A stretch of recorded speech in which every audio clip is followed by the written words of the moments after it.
Good afternoon, everyone. On behalf of Children and Family Futures and the Office for Juvenile Justice and Delinquency Prevention, thank you for joining us today for the Learning Academy webinar, Our Grant is Over, Now What?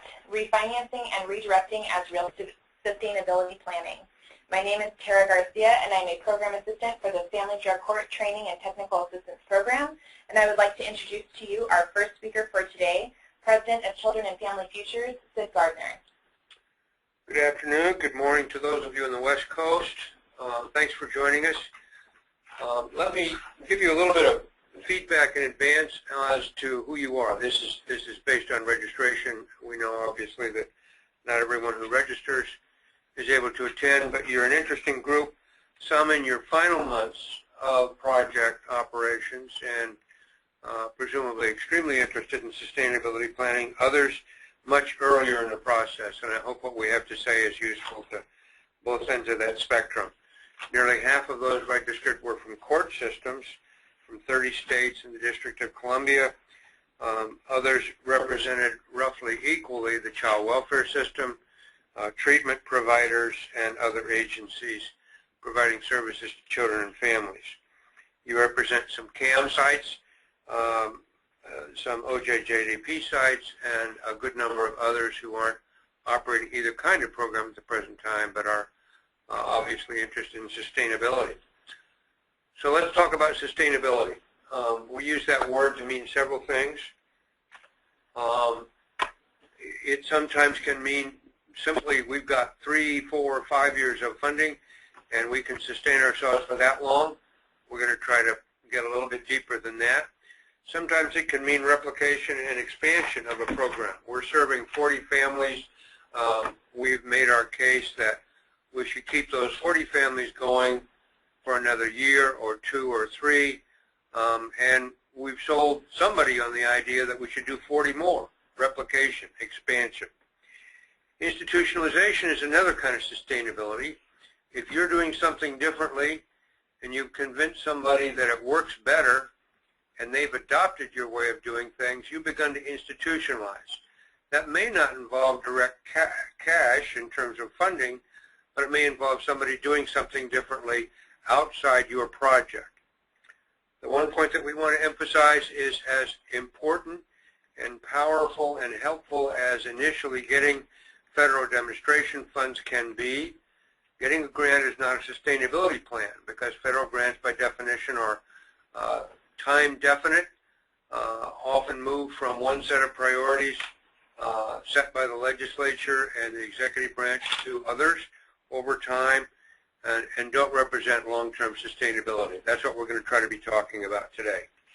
We're going to also be talking considerably about redirected funding, using that term, and we'll get to a graphic in a bit that tries to make that a little more clear. But the point we're trying to make here is that the funding already in the community that funds courts, child welfare agencies, treatment agencies, and other children and family services agencies is much larger, much larger than funding that can be brought in from outside through demonstration projects. So we're going to emphasize that kind of institutional funding compared with grant funding. Again, grant funding has a powerful effect in getting things started. It may not be the most important way to keep things going. Those negotiations are what we're going to be talking about with respect to redirected funding. We also raise the question of how the FDC relates to the larger system. If it is just a project sitting separately on top of the system or operating completely separate from the existing court, child welfare, treatment systems, then it may be harder to sustain something because it's isolated from the system. So the question of how you relate to the rest of the system rather than being just a project is an issue we'll come back to. Later we're going to be talking about project thinking as opposed to systems thinking. And that's the issue we're raising here initially.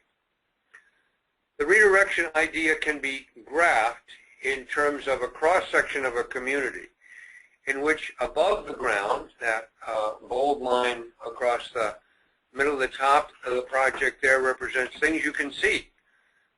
Buildings, pilots, demonstrations, grant-funded projects, things that get visibility, things that are new, things that are publicly visible because somebody got a grant. Beneath the surface, in some ways, however, are the real resources in the community, the much larger amounts of funding for state and local agencies, for public and private agencies serving children and families, and recognizing that that redirection target, that if you're only focused above the line on external short-term funding, you may be missing an opportunity to tap into the real resources in the community. We also talk about 4 stages of collaboration. Like children, collaboratives go through developmental stages. Many of you that are tuned in are working in collaboratives that involve courts and child welfare, treatment agencies, and others. And collaboratives go through stages like children. They go through an initial stage of show and tell, information exchange, making sure that if I use one set of acronyms from child development and you use another from drug and alcohol treatment for parents, we can talk some of the same language. English translation, using that level of information change, sitting around a table, getting to know each other, getting to understand your programs and your clients as you understand mine. We move up then to a joint project where external funding comes in, and that's the stage that some of you are at with respect to having gotten that CAM or OJJDP or other funding to operate a family drug court. And that is an important stage up above, talking about doing something together to getting some funding to do it. Then there's a difficult jump to the higher 2 stages, changing the rules and changing the system, where you begin to use redirected funding, where you may be sharing data in a different way, where you may be sharing case plans or agreeing to do a unified case plan and universal screening rather than each agency doing its own screening and its own case planning. And finally, you move on to full redirection and better outcomes in children and families. Those 4 stages are different ways of thinking about collaborative. And let us pause now and, with those stages in mind, ask you whether you think you're at the information sharing, the joint project level, changing the rules, changing the system, or uncertain. That poll is now going to be open for a bit. If you would indicate on your screen which of those you think you're in.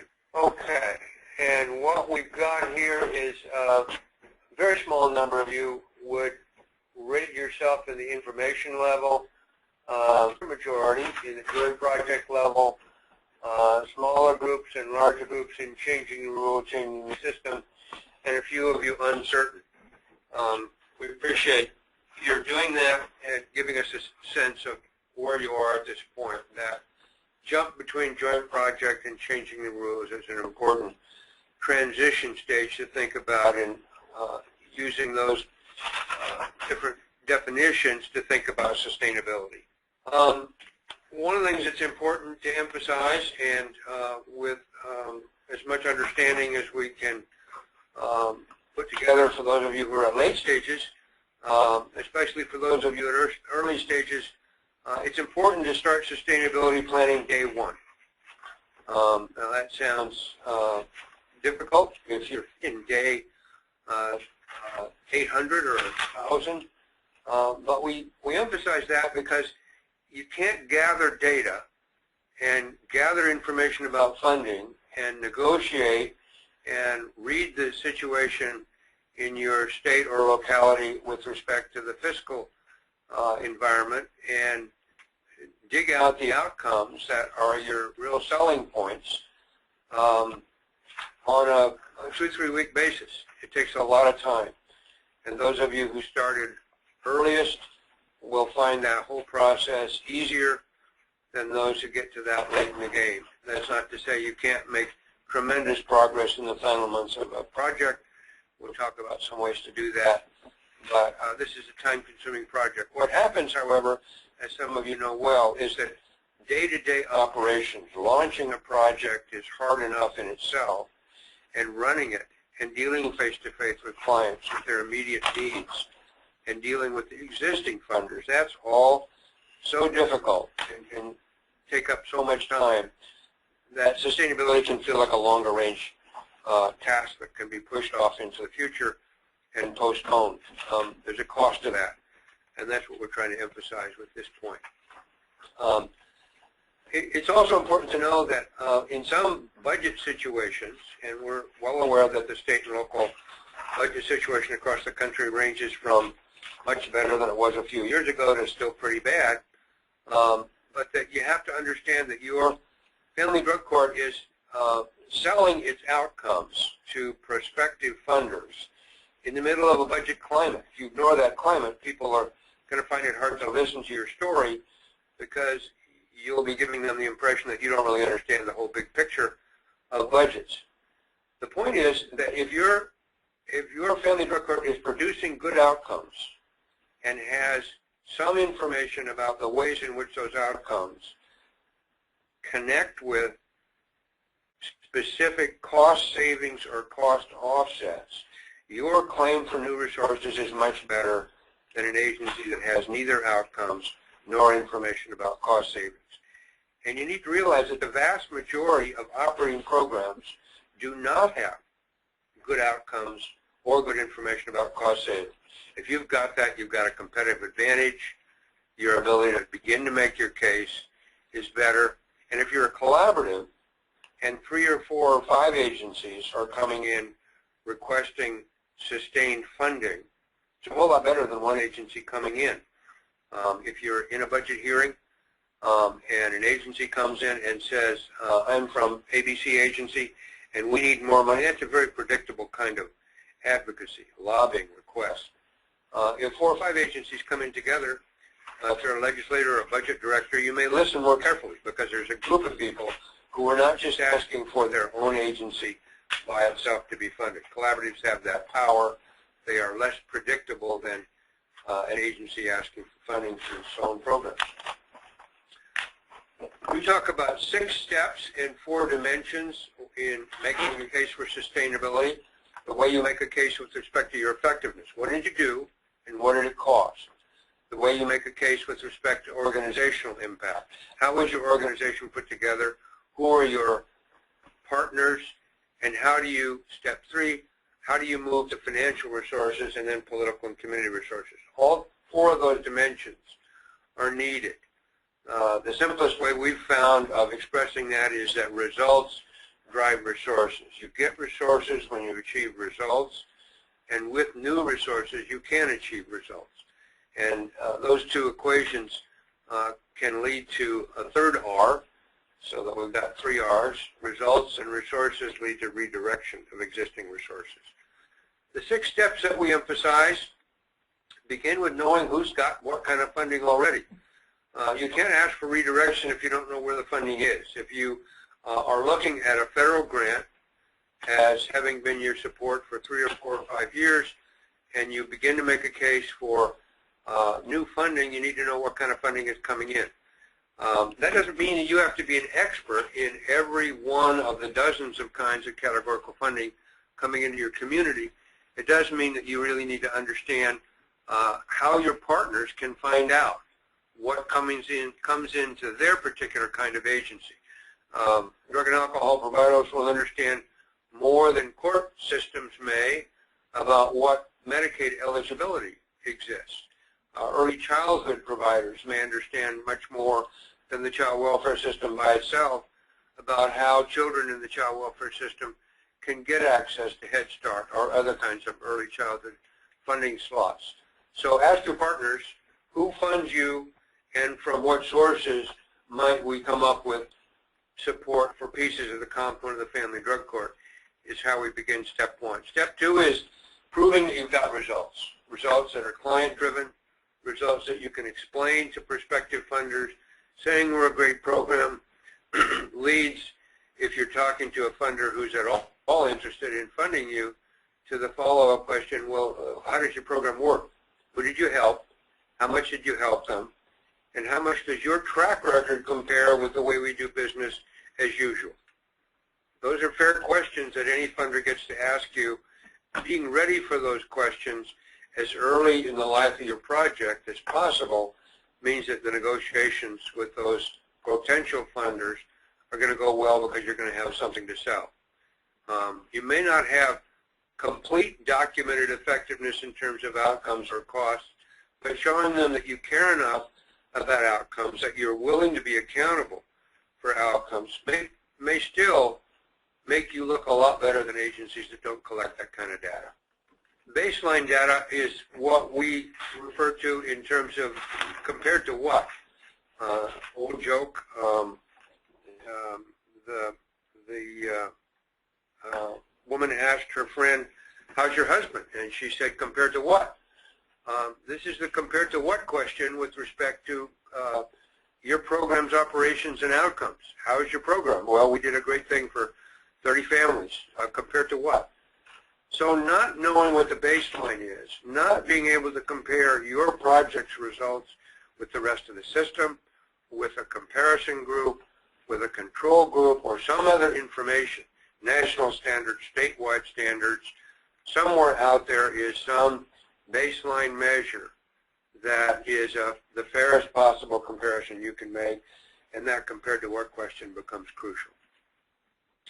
Third step is to identify, once you've inventoried what funding streams are out there, which are the best bets.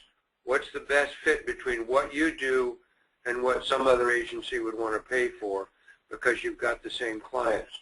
One way to do that is to select priorities based on understanding that you've got shared clients with another agency. If a child care provider is funded by a number of state and federal funding sources, Head Start, state preschool funding, other kinds of funding, it becomes crucial to understand whether or not any of those clients are or could be some of your clients. So you're not asking them to give you their money for your clients. You're asking them to give you their funding for their clients who are also in your system. That's a lot easier sale. Documenting the use of current resources, making sure that Medicaid is a part of the conversation. Obviously, in some states, Medicaid coverage is a much broader opportunity than it is in others, but it's a big enough funding source, and in many sites, the largest institutionalized funding source for things like case management and other sources under the rules that some states have set. That makes it important for you to look at that piece as well.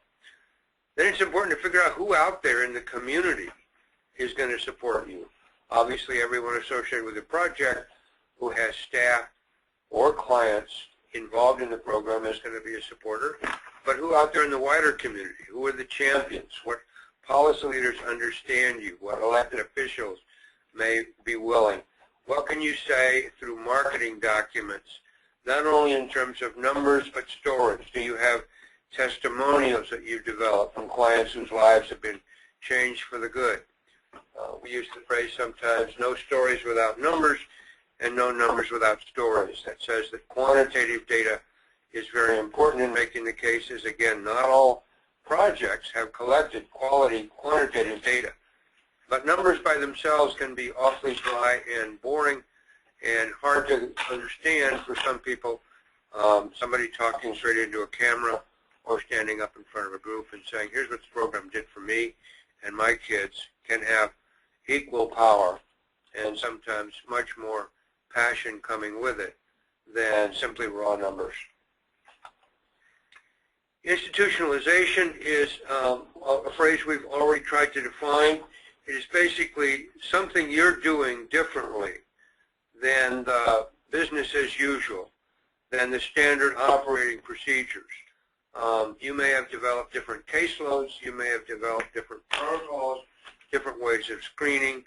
You may have recovery coaches or peer mentors who work on stronger engagement and retention of clients on their way from court into treatment and back into the child welfare system. That change in institutional ways of doing business can be sustained if the system, the home system, child welfare, courts, treatment, says, in effect, we like what you've done, it looks like it works better, and we're going to adopt that back home in the regular system. It's a measure of isolation of projects. Again, we'll speak in a moment of project thinking and systems thinking. It's a measure of isolation to understand that sometimes systems love having very small projects off at the margin that they can point to when somebody says, what are you doing about this problem? That may mean that the project doesn't change the system at all. And so institutionalization is thinking about how the project might or is already affecting the system. Financial strategies involve making sure you know what the rest of the child welfare system is doing, making sure you can ride any tides that are coming in with other grants or initiatives. For some of you in states that have actively pursued affordable care, it's making sure that you know which kinds of clients have expanded health coverage. We're in the middle in many parts of the country, not everywhere, of what amounts to the largest expansion of funding for behavioral health treatment in history. And to be trying to sustain your project and not paying attention to that expansion doesn't make a lot of sense. So joining with those larger health care reform and care coordination efforts can be an important sustainability strategy also. Now we're going to ask about what kind of help that you might find helpful in terms of technical assistance. We've talked about 5 areas: inventorying current funding, documenting your effectiveness in terms of outcomes and costs, identifying potential sources for future funding, selecting priorities for redirected funding, and assessing political and community support. If you would select on your screen which of those 2 would be your higher priorities if technical assistance were available, that would be very helpful. We'll give you some time to vote. Okay, we've got your votes in. Strong interest in identifying potential sources for funding, as well as in assessing political and community support. We will try to, at the end of this presentation, there's some resources that are available that point toward those 2 priorities. We'll also take that into account.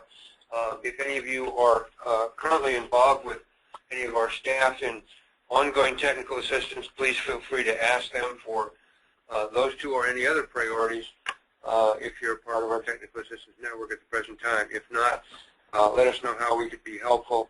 But having those number 3 and 5 get the kind of priority that they did is very helpful to us. Now we want to talk a little bit about what I referred earlier in terms of project thinking versus systems thinking. You've been funded to operate a project, and some of you we recognize are operating a number of projects with the strong support of your systems, so we don't want to overstate the polarity between these 2 ideas. But in running a project, you tend to focus on the project. The system becomes further away and can, in some cases, when the project is overwhelming your thinking about the world that you're living and working in, the system can disappear completely. Project thinking needs to lead to systems thinking because a project by itself without systems change is just isolated and can drift out to the margins of the system.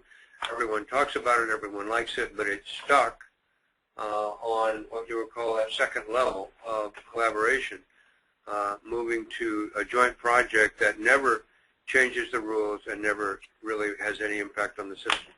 That's why we emphasize systems thinking. We run projects, we work on projects, we evaluate projects to eventually change systems, not just to have a bunch of marginally token-funded projects dotting the landscape. Systems change, by definition, goes beyond the boundaries of the project. It is about clients and systems. It can't be just describing administrative systems and financial systems and forget the clients, the importance of how they move through the system and what happens to them. Sometimes we talk about a diagnostic that says, are people in a collaborative talking about what agencies are doing, or are they talking about how children and families are doing? The progress that children and families are making can be addressed at the systems level.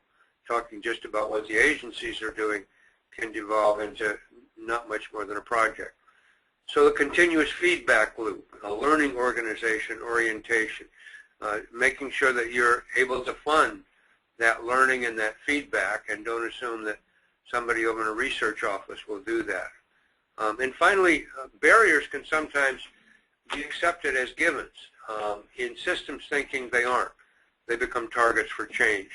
And policy leaders are told about barriers that people at the frontline staff keep encountering, and eventually policy leaders are held accountable for changing those barriers. Being part of a system means being able to answer a very simple arithmetic question. Out of the clients that you serve, how many other clients in the larger system could benefit from your program? That answers the question, what's your penetration rate? Some FDCs serve as many as half of all of the child welfare families who are affected by substance abuse in a given court system. Some are much more down around the 5% level. Knowing your scale, your penetration rate, your market share, some projects call it, begins to tell you whether you're a marginal player or whether you're an important part of the system, and whether you can have an impact on institutionalization because of your scale. Scale questions come up when you've got systems thinking underway. They rarely come up when you're doing project thinking. These are some ways of contrasting, and the next slide as well, project thinking and systems thinking in a number of specific arenas. Sustainability in project thinking is a grant award. Systems thinking defines sustainability, as we've tried to in this webinar, in a much broader way, as selecting priority targets among larger funding streams.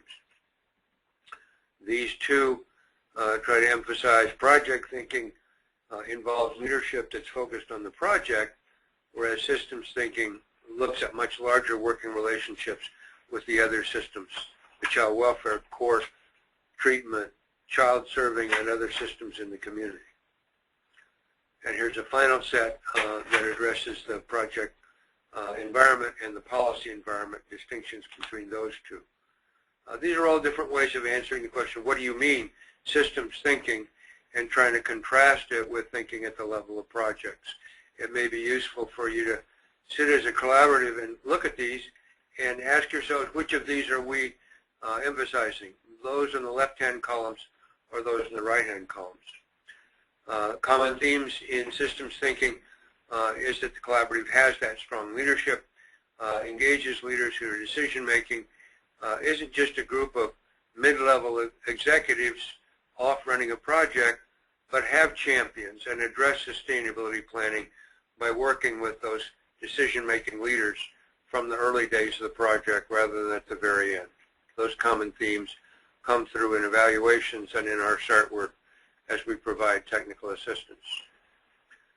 Leadership, a critical issue, an issue that we've been honored and privileged to help define by working with leaders all over the country in family drug courts and in other initiatives that attempt to blend together the child welfare system, the family court system, the treatment system, child serving agencies. Leadership emerges. Leadership keeps collaboratives alive. Leadership holds them accountable. Leadership builds trusted relationships. The interpersonal, more subjective dimension that has to be married to the objective accountability dimensions of collaboration. And now I'm looking forward to hearing from and turning things over to Laura Verbatim, who deals with these issues at the real live level. Laura?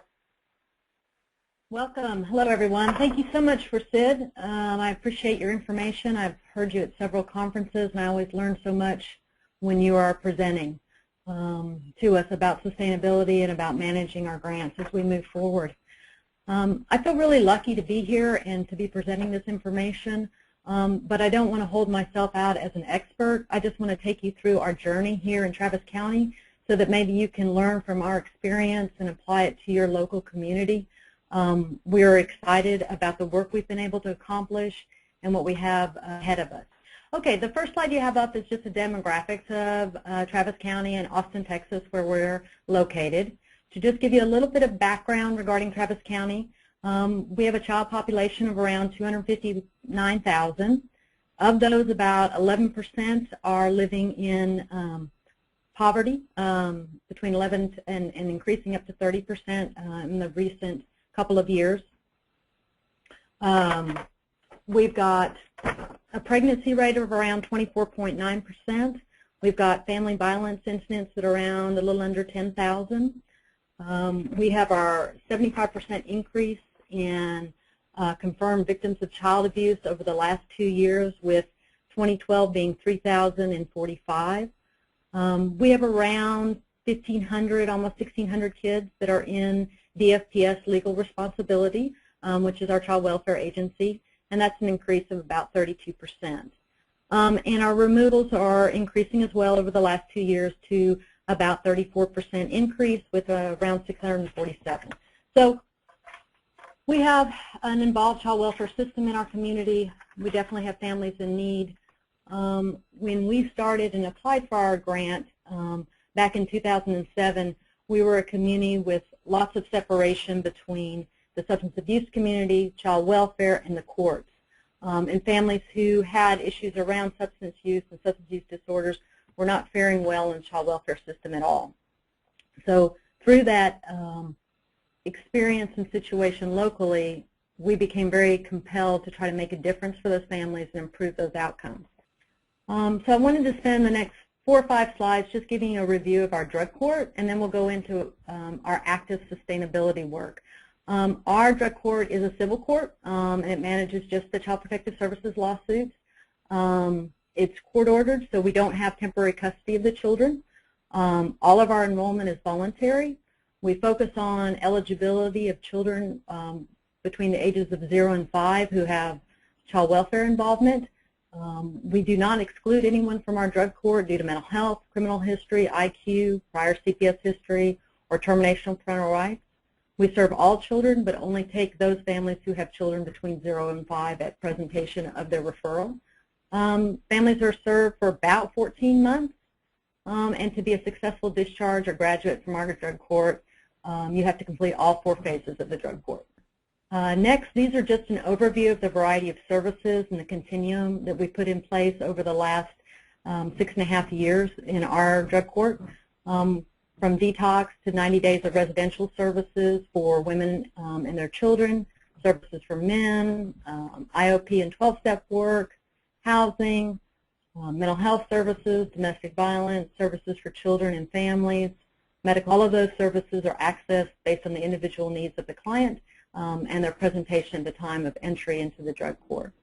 This is who's been funding our drug court. We originally started with a Administration Child and Family grant, a regional partnership grant in 2007 that was extended for an additional 2 years and will be ending at the end of this September. We also applied for, in 2011, a DOJ grant, which was awarded and will be ending in 2015. We've been applying for annually and receiving a State of Texas Office of the Governor's grant. And then we've been utilizing from the very beginning and continue in-kind contributions from key partners and matching funds. This is who we serve. Women, average age is around 28, 80% women, 14% men. Only 56% have a GED or high school. 99% are going to have a mental health diagnosis in addition to their substance use disorder. 88% have a criminal history. 66% have a prior involvement with CPS, and 74% have a documented trauma history. So it's a fairly challenging group of families and individuals to work with lots of barriers. This is just our general outputs and outcomes for our drug court. We've served 154 parents, 230 in children.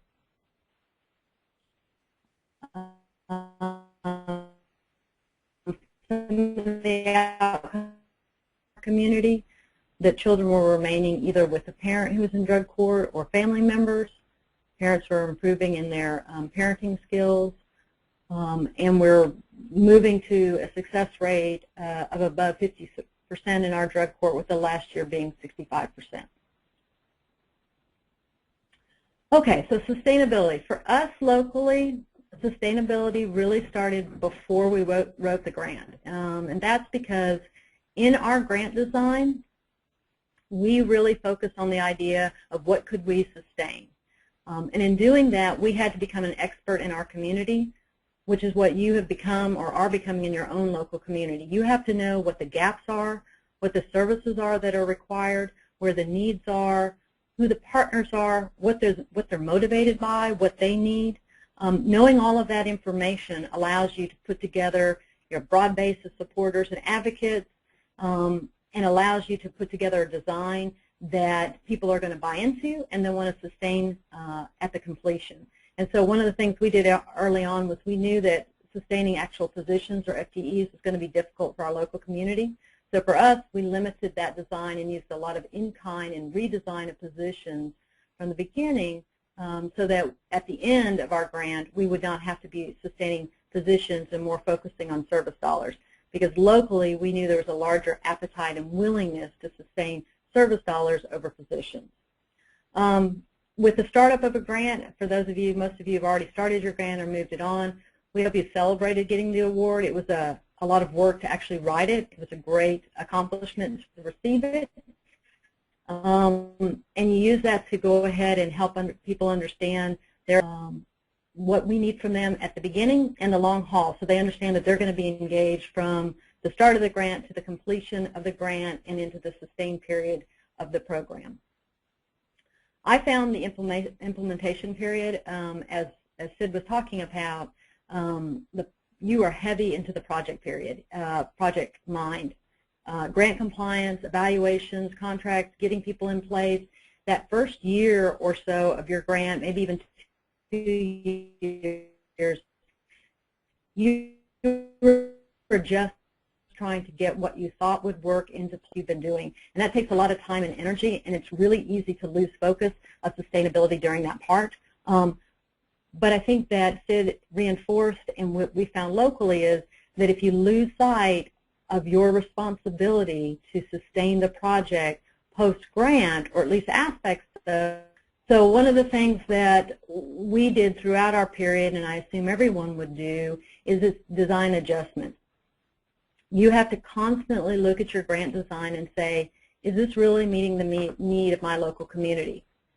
Is my community getting the benefit that I thought they would from the design of this grant?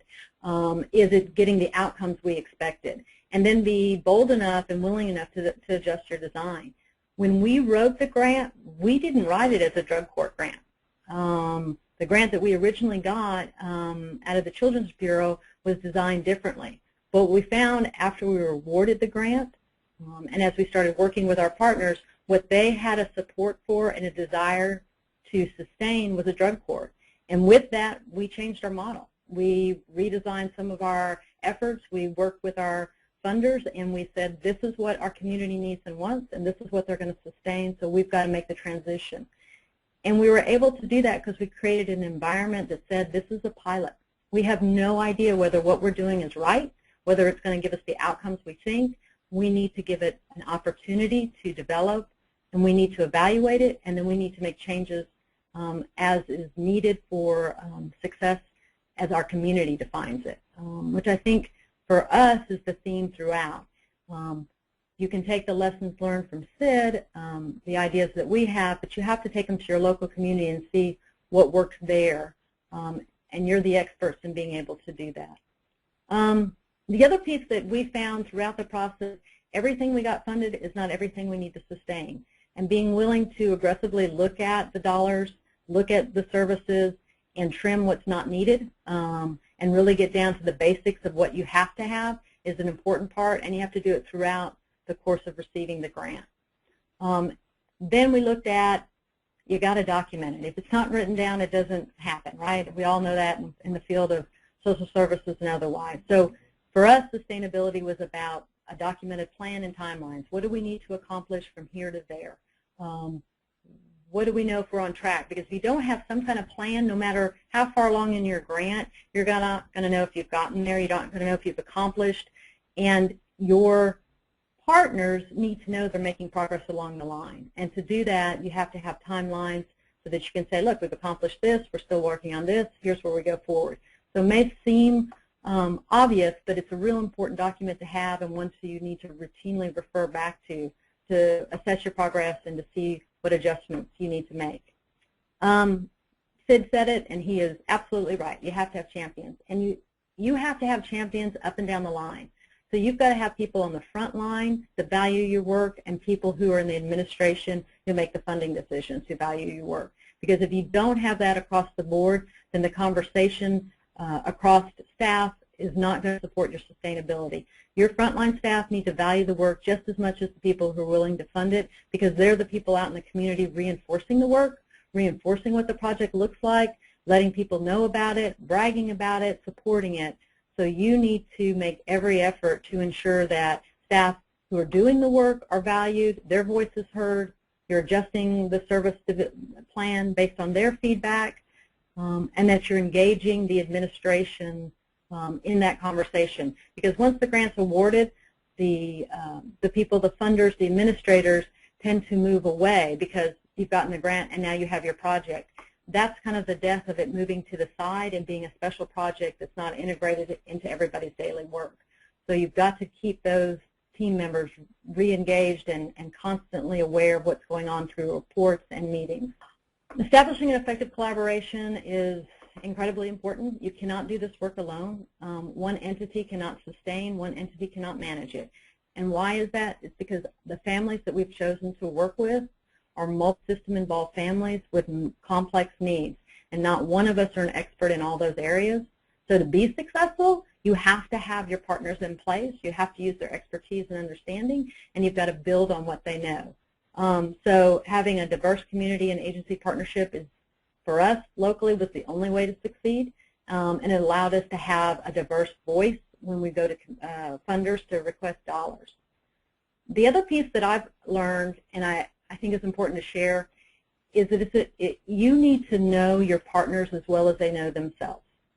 You need to know what they're capable of, what their system is capable of, and what the limitations are, so that you can help them work up to their strengths and accept their limitations. Because there are some things that are non-negotiable with certain partners and certain agencies, and you have to acknowledge that and not push that agency too far beyond what they're able to do. And you need to celebrate what they're able to provide. So for example, in our local community, child welfare and the way our funding is designed for child welfare is never going to be able to give funding as a match. But they can give in kind, and they can give positions. So that's where we focused our commitment from them. We never asked them for money because we knew that wasn't going to happen. But we knew they could redirect and redesign positions to support the drug court. And so in focusing in that, we were able to be successful in our ask, and they were able to be successful in their contribution. Clarity and agreement on the area of focus. What are you sustaining? What do you want? What does this community need? There needs to be a written document. There needs to be an agreement. There's got to be some kind of communication so we all know that we're on the same page. And the other part around the collaboration is you have to have someone who's in charge of sending out information, pulling meetings together, giving back the notes, who's going to nurture that relationship. And how we managed that in Travis County is we basically had two positions. One who was the project director, whose role was to ensure design implementation and manage day-to-day operations. And then we had a county employee, myself, whose job it was to focus on the larger systems integration work and the sustainability piece. And we worked collaboratively together. And that allowed each of us to focus in our area of expertise and also allowed us to have the time to do that necessary work. When you're looking at your champions, it's important for you to look at people whose voice matters in your community. And for us, that was mental health experts and judges. And the other piece that we utilized a lot is we integrated our funding request and our work with our existing agencies and partners. So we built on existing contracts that we already had in place.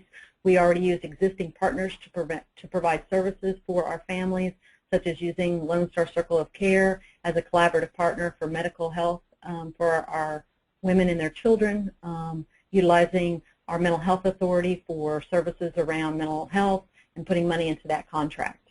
The other piece that we learned slowly, and maybe the rest of you have learned it a lot faster than we did, is the need to train, educate, and support. I did not realize what an incredible tool this is. It's amazing. But if you create an opportunity for training, and especially provide CEUs, and you do a broad-based pull-in of community members, so not just your program staff, but individuals in the various systems that are impacted, it's amazing how you create common language, common discussion, reinforce concepts, bring ideas up. It allows your staff to remain fresh and trained, but it allows them to then be interacting in systems that are educated and understand the purpose of the work, the best practices that are being utilized, why evidence-based services are being used here, why we can expect different outcomes. Constantly monitoring, tweaking, and updating your design.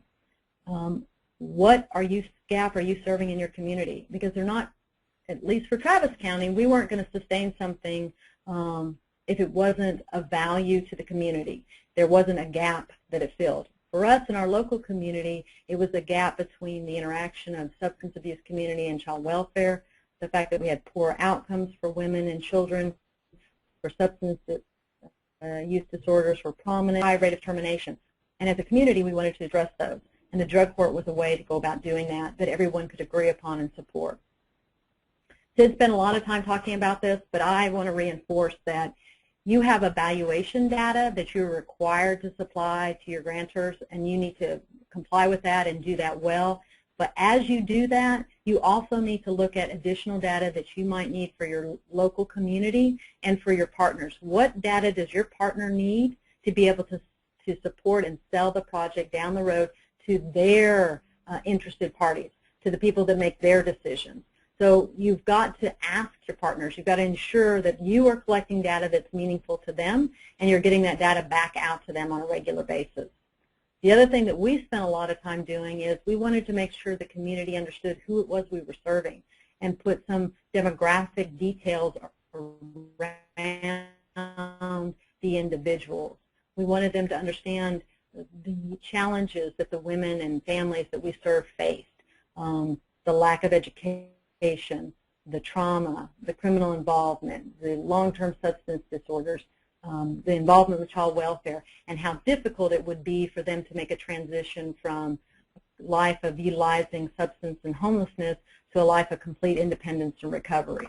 And that's a huge shift, and we wanted people to understand how difficult that was and how far our women had to come and how far our families had to come. And to do that, we needed to put some demographic data around that.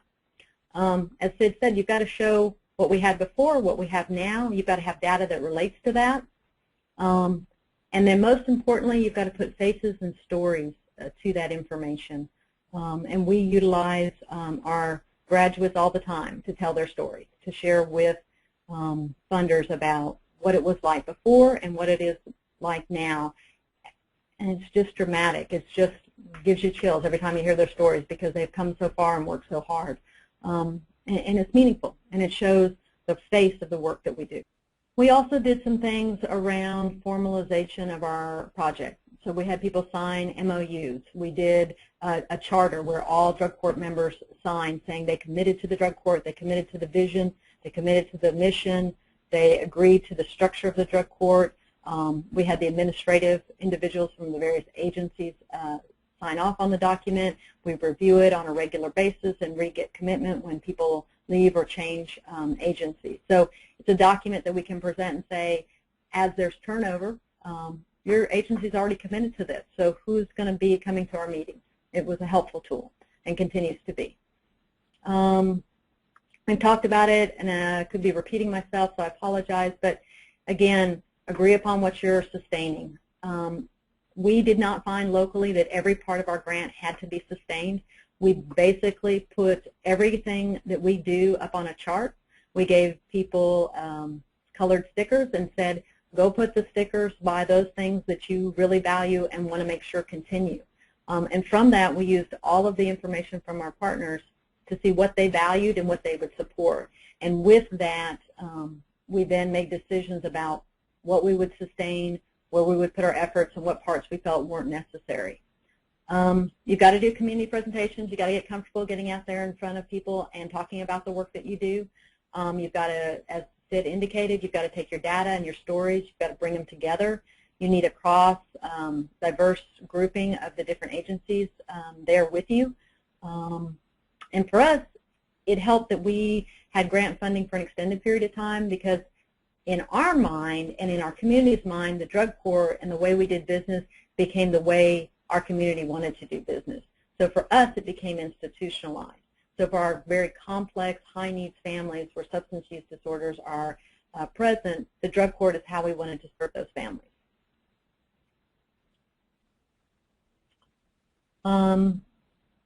Again, reviewing that when you develop your sustainability plan, make sure it has distinct elements and choices. We put it up there and said, what do you want to keep?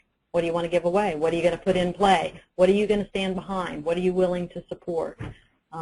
We assigned somebody to be charged with every section. We had an advocate. It was their job.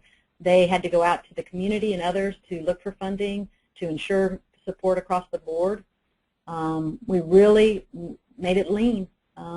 And then we made sure there were goals and deadlines. And we helped them through the process. So we didn't set them off without a lot of technical support.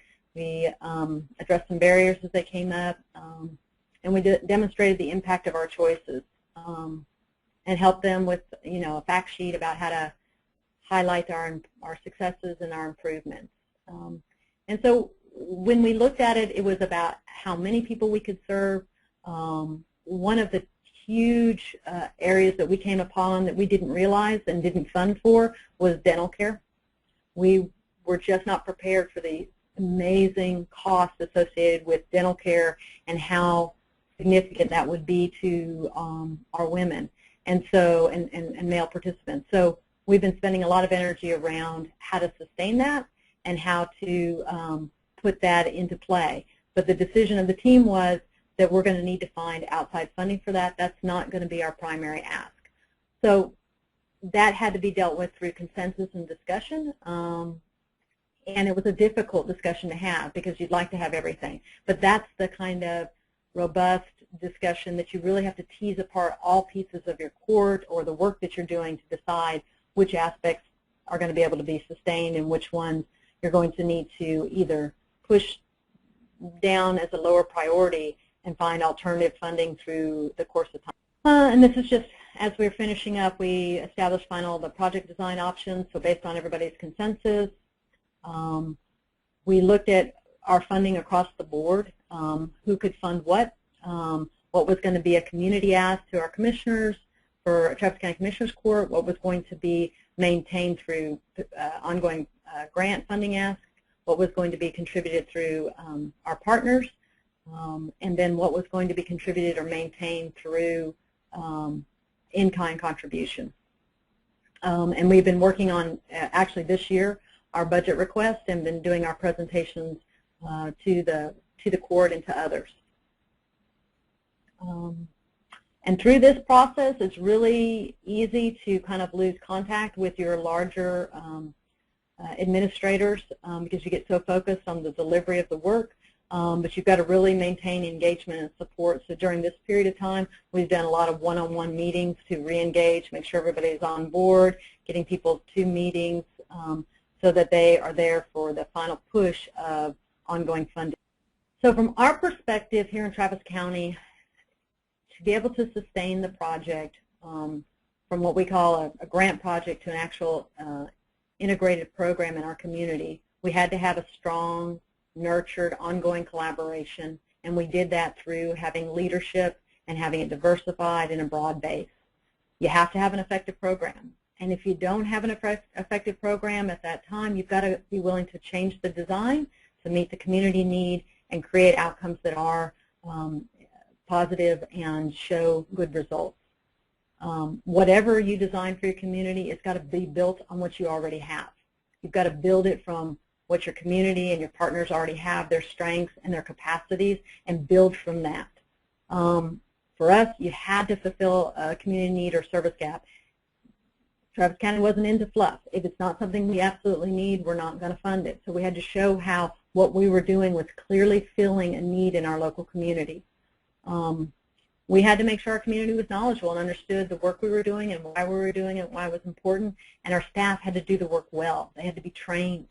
And then you have to have strong advocates and champions across the board, from your direct line staff all the way to your administrators. Everybody's got to be singing from the same page about how well and how important this work is. And with that work, over the last almost 7 years, we've been able to get these commitments that are going to be maintained post-grant funding. So we'll have a dedicated CPS unit of 5 staff. We'll have a dedicated court and court staff and a judge, dedicated district attorney. Our substance abuse partner is going to continue to serve our drug court, as well as provide about 53% of the funding cost for substance abuse treatment. We'll have a CASA supervisor, a portion of a case manager that's dedicated to drug court, ongoing funding for drug and alcohol screening and tests, and we'll have what we call a substance abuse clinical manager, which is the person who's our current project director, and that position transitions to that post-grant. We have a request in for $245,000 in flexible funding, which has gone through its first review by the Commissioner's Court and has been approved.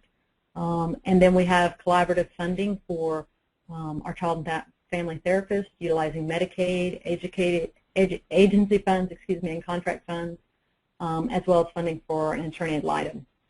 We'll continue with our DOJ grant and the governor's grant that we apply for annually. So we're basically going to have a spread of funding that includes private partner funding, Commissioner's Court or county government funding, grant funding at a federal level, and grant funding at a state level, and continually planning for sustaining the grant funding with local dollars over the next course of 3 years.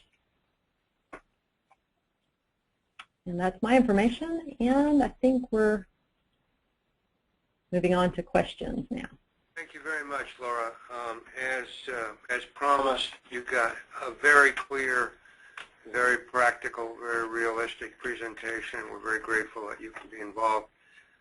We've got some questions open for those of you who want to use the chat box off to the right. In advance, a number of registered has sent in some questions. I'm going to read some of those questions and take a first cut at answering them, and then her addressing these as well. One of them is, and I would, at risk of oversimplifying, strip away what you heard today to 2 critical tasks in those final months. And the first is answering the question that both my presentation and Laura's tried to frame in terms of what is your story, or in court legal terms, what is the evidence that you're bringing to your case to prove that you have been running a program that works? What's the story? How do you tell the story? What's the evidence of proof? And the second is, who are you going to tell that story to? Who are the targets? Who are the best bets for funding? Where is the fit between what you do and what another agency does? Where is that fit so close that they would at least consider a conversation with you about possible funding? As Laura said, it isn't essential to pick up every component, but it is important to find out which components are the best fit with an agency's agenda if that agency is the one that you're targeting for resources. What's your story? What's your evidence? And second, what are the best targets? What are the best potential funders? If you come down to the end of things and there's only 1 or 2 funders who are right, and they're only interested in some of your components, it may be necessary to scale down to those components for those funders to try to build the collaborative and to get the buy-in. You may sometimes have to scale the program to a point where those particular funders that are most likely to be funding proponents can find something in what you're doing that they're willing to at least try. And again, you're not necessarily in those negotiations asking for funding from their budget forever. You may, in the negotiations, want to say at some point, let us try this for a year. At the end of the year, we've agreed on how we're going to measure effectiveness or movement toward effectiveness, and we'll see whether we've made that. But on a trial basis, give us some funding. That sounds a lot easier to buy into than saying, I want funding forever from a line item in your budget that will eat up resources in perpetuity. So really good question. I hope that's a responsive answer. Can we get Laura Luke back in? She's still live. Beautiful. Laura, how would you answer that last minute, late stage question? Late stage question. I think your answer was very comprehensive, and so I'm not sure I have a lot to add to that other than to say inventory. Really look hard at your project. What do you need to, what's essential for you to function and be able to impact your families in a way that you can produce the outcome. As Sid said, find those funders who are interested in those areas, tailor your data, find champions within those agencies to help you do the presentation. Don't go alone. Go with people across several areas of interest. Be clear, specific, and we use locally what we call one-time funding for several years as match to our grant. So we said, just give us one-time funding. See if you like what we have to offer. See if you think it's making a difference for our local community. And if so, we will then continue to look at you as a funder. But if not, we'll move on. And that certainly, as Sid said, takes off some of that long-term commitment that makes foundations and entities a little nervous about making a commitment saying forever we're going to have to sustain it. So I completely agree with all those pieces. And then the other piece I really strongly encourage is what can you do with what you have. So we used a lot of in-kind, and we did an inventory of our current positions within our different agencies and said, can you redesign a current position? Can you change the function of that position to match the need here, because what we're doing is so valuable that you want it to continue. And we were able to do that with CASA, who didn't represent children from 0 to 5. We asked them, would you do your design differently? And would you come in and be a part of our drug court and now serve children from 0 to 5? And if you think it's valuable, will you sustain that position after we're done? And if you don't, then we will part with grace.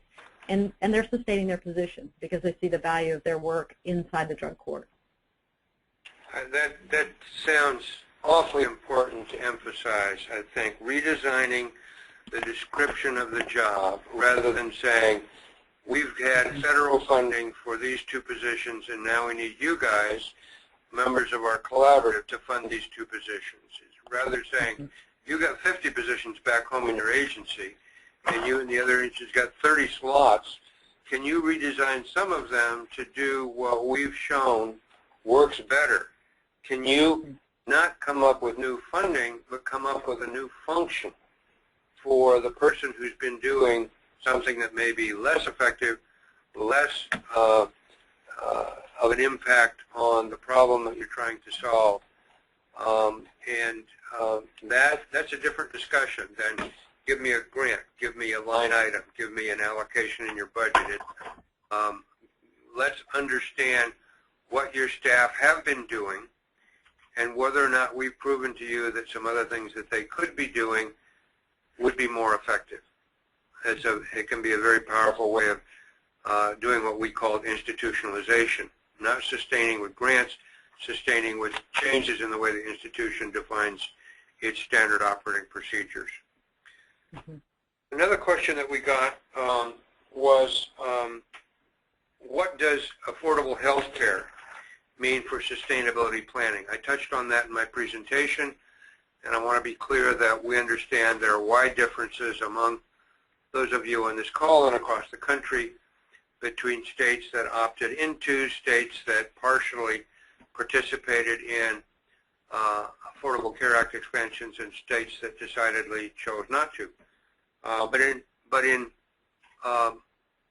nearly all cases, either through federal funding or through state decisions, there's a net expansion of people enrolled in the system who are eligible in many cases for behavioral health care services or treatment services that might not have been available. It's important to make sure your court personnel, who don't always track funding decisions in other arenas on a day-to-day basis, make sure that they understand the availability.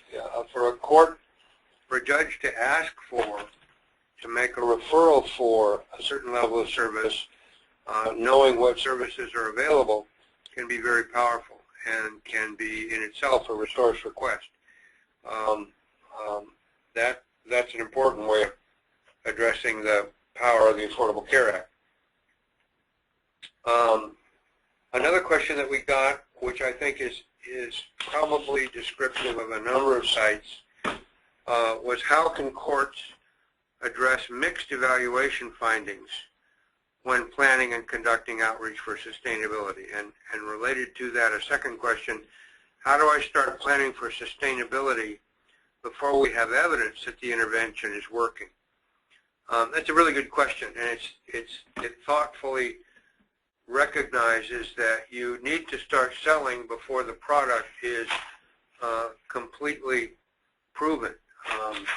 Those of you who live in or near the technology world know that sometimes we start to get advertising for phones, smartphones, computers, laptops, tablets, whatever, that a new model is coming. Rest assured that that model has not been completely beta tested and proven. In fact, we just got a release last couple of days about a sizable bug in the internet for widely tested products. So sometimes you have to sell the promise, the target, the intent of what you're doing, as well as interim results. Now, there's an important difference between long-term outcomes. In the ideal world, we bring 5-year control group, comparison group driven evaluations to people and say, look, we've been doing this for 5 years. In the real world, often we're a year or two into a program, and we're just beginning to collect the data. We say in our sustainability presentations that we did again today, start sustainability planning day one. By definition, you don't have outcomes day one. You have hoped for outcomes. You may have begun to put in place a system to collect those outcomes, but you can't sell them yet. That enables you to go to a funder, and this can be a positive, and say, we think we're going to achieve better reunification.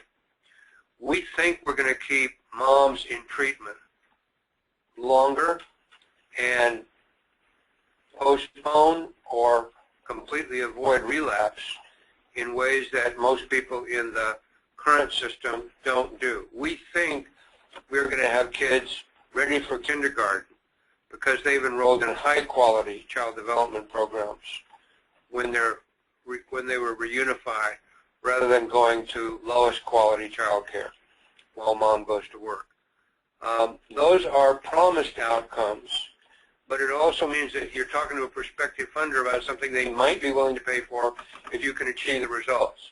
You've made a conditional arrangement, or you've begun to talk to them about, would you fund me if I could do, fill in the blank. And that kind of conditional conversation is realistic. It's not, I've proven this, now you need to fund me. It is trying to get the funder in as a partner.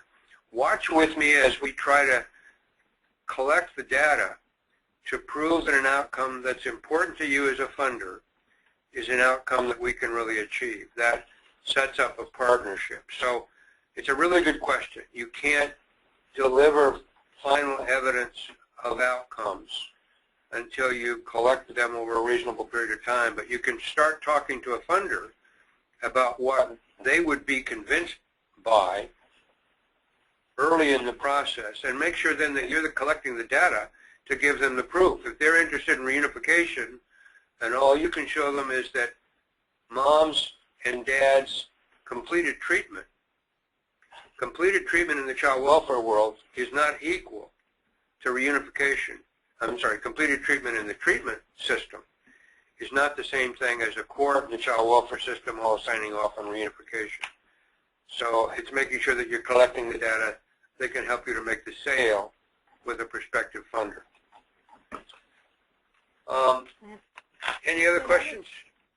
Sid, I would just add to that, the one piece that we did locally, and I touched on, was we spent a lot of time educating our community about who we're serving, because the face of child welfare and the participants in the drug court weren't well known, and there were a lot of assumptions about who we were serving and what they were like, and we needed to spend some time educating our community about who we were serving, what are realistic expectations around change, the length of time it takes to create that level of change, how far people have to come, what does it mean to get into, to move from sobriety to recovery.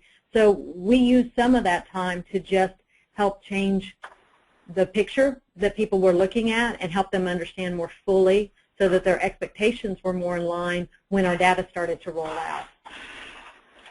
That's such an important point. In the world that we're talking about, child welfare treatment, family courts, dependency courts, we've been talking about sustainability funding and conversations with funders without enough emphasis, and Laura has provided that emphasis on who we're talking about.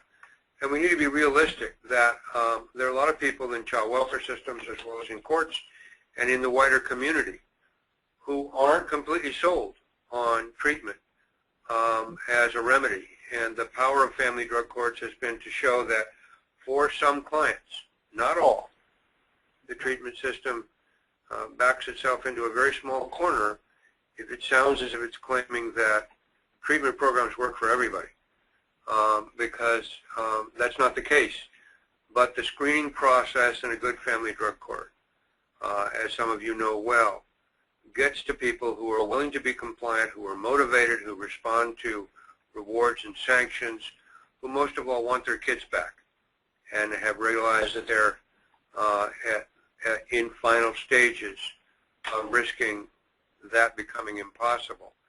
And putting a face on those clients, as Laura said, making clear that the stigma of these are parents who are drug users, why on earth should we expect that they could parent, that you have to break through that and point to people who have been able to move through the process of treatment and recovery, and that is a lifelong process, and that the community can be very powerful in joining into the process of aftercare, that it's not just up to a treatment agency that may have 90 days or 6 months or 12 months, that the whole community has proven in places around the country, and that people who've been through recovery themselves can prove that they can be an important resource. When we're talking about bringing resources to bear, the resource that the clients themselves represent can be an important way of making the program work better and also showing the community the productive role